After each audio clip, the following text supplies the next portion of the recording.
Well, it's the official start of the campaign, but I've been up and at it for a number of weeks.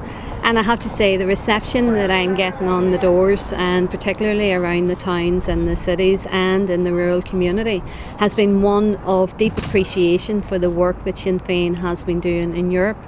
There's a real understanding out there that Europe itself, that's where 75% of the legislation that affects our lives, that's where it emanates from. So people want to know exactly what we can do to help them, particularly at this time of austerity.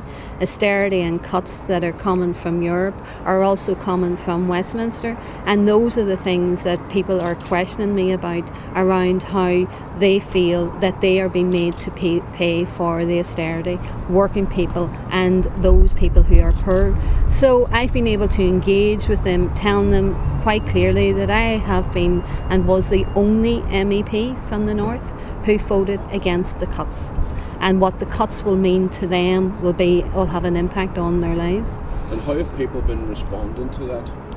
Well, people have been shocked to hear that, because even though they know that the DUP seems to be trying to rush very quickly to introduce welfare cuts here, they didn't realise that the DUP and the UUP, both of their MEPs, voted in favour of the cuts in Europe. But once you explain to them that that's a trend and pattern, they did the same in Westminster, they have done the same in Europe, and they're trying to do the same here. I have been people's voice in Europe. I've been standing up for the rural community. I've been standing up for people in districts and people in towns, and I have been their voice. Now just imagine what we could do with 4 Irish Sinn Féin MEPs in Europe.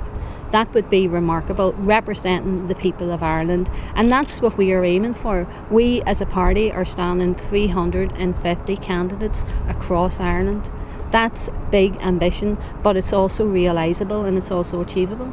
So I've been doing a lot of work. I've been around every town, every city and into every rural area, talking about the gateway into EUs, explaining to people the opportunities that are there. So as well as challenging as much as I have been doing around the cuts agenda and the austerity agenda, I've also been able to identify where there are opportunities, and I've been showing people on the streets and on the doors, community groups and organisations, how they can access EU funding, and therefore I produced a document called Gateway to the EU to help people navigate their way to Europe a lot easier.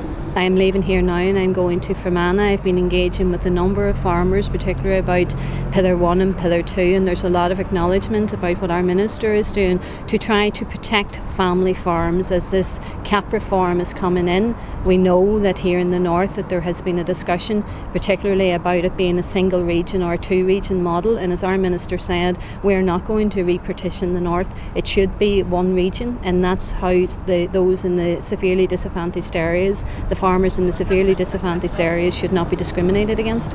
If you want someone to stand up for equality, if you believe in equality, if you believe in human rights, if you are against austerity and are against cuts, if you want a strong voice in Europe, and if you want Team Ireland with 4 Sinn Féin MEPs being your voice in Europe, then you have to vote Sinn Féin, you have to vote for myself in this election.